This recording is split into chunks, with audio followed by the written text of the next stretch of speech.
আসসালামু আলাইকুম রহমতুল্লাহি বরকাতু। কুরআনিক একটি আমল নিয়ে আমি উপস্থিত হয়েছি।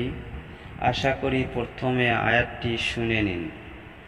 সুম্মা আনজাল্লাহু সাকিনাতাহু আলা রাসূলিহি ওয়া আলাল মুমিনিনা ওয়া আনজাল্লা জুলুদাল্লাম তারাওয়াহা ওয়া আজ্জারাল্লাযিনা